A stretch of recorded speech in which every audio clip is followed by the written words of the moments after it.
think it's important to deliver on that vote, because I think that, I hope, will start to rebuild trust in politicians. Because if all politicians do is say, no, you may have voted to leave the European Union, but we don't think you got that right, let's have a second referendum, that destroys trust in politicians. We gave people the choice. We can build trust by saying, we gave you the choice, we will now deliver for you on that choice.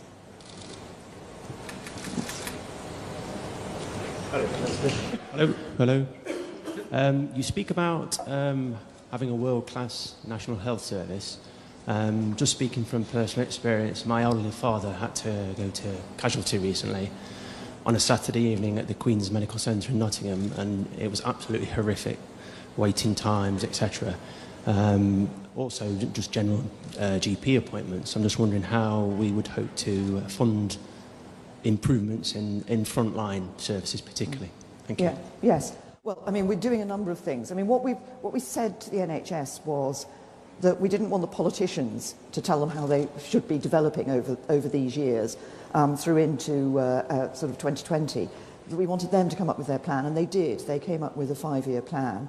And we've put the funding in. So there's, over that period, by the end of that period, the funding for the NHS will be £10 billion extra in real terms. So we've given them that funding, and obviously there's a lot of discussion taking place at local level as to how health services should be configured, and we believe it's right that it's for local people and clinicians to decide what is right for their particular local area. There are other things we're doing. In the budget, we put some extra money into capital to help those improvement plans at local level, and also to A&E. So a number of hospitals around the country which will get some money to help them to, this is capital money, so it'll be about the buildings, but it'll be about ensuring that they can have an A&E system that properly identifies people who do need to be treated very quickly in hospital. Because often what you see in A&E is that some people will go there because they're not able to get to their GP, and you need to be able to ensure that they're getting the treatment from a GP, and those who need to be in hospital are able to be in hospital. And of course, in GP service terms, we are looking at 7-day-a-week access for GPs, just to make it that bit easier for people to have that access. So we're putting the funding in. There's some changes that obviously need to be made, as I've identified. And I think this lady here.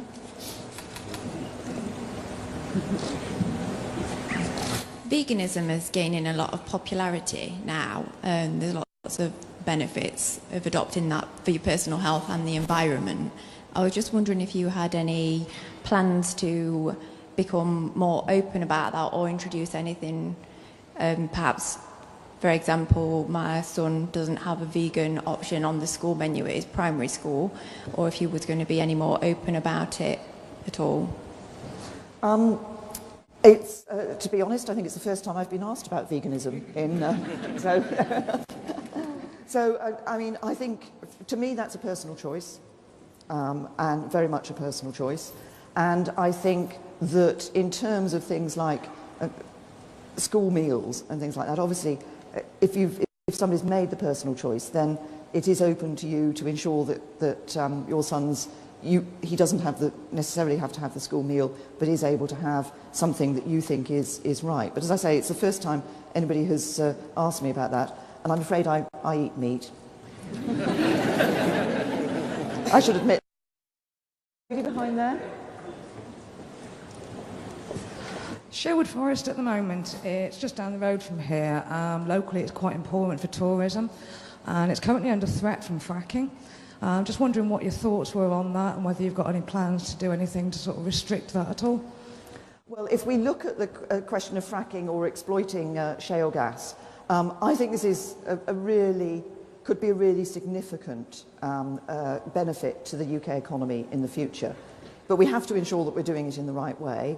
And we are, I mean, what we've been looking at is actually quite a rigorous and tough set of arrangements in place in order to, for the circumstances in which that can take place and how that can take place.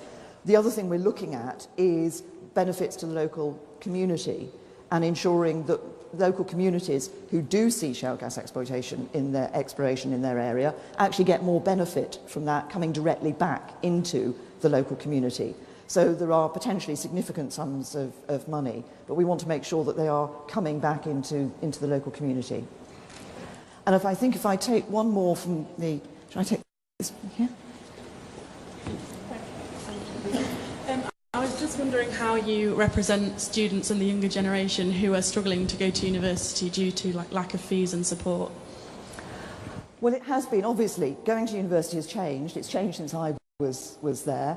But what the introduction of the fee system has enabled is a larger number of, a greater number of people, a larger proportion of young people able to go into university. I think if we actually look at the figures, I know a lot of people were concerned that young people from more disadvantaged families would be less likely to go to university. Actually, the figures show they're now more likely to go to university than previously. It's not. I mean, I think it's important that we're able to ensure that funding is there for the universities. And as I say, the student fee system does enable a larger number of students to go to university. And we did change the arrangements for payback, so we increased the threshold which you had to earn before you started to pay back on your loan. I think there's something else we need to do for young people as well, though, which is that there has been a huge push to going to university, and for many that is absolutely the right thing to do. But for some, actually getting into the workplace is the right thing through apprenticeships and getting that working opportunity. And I think we need to ensure that technical education is recognised and apprenticeships are recognised much more as an equal and valid route for getting into the workplace and for future careers. And so we're putting more money into technical education to ensure that we enhance the offer to young people for technical education as well.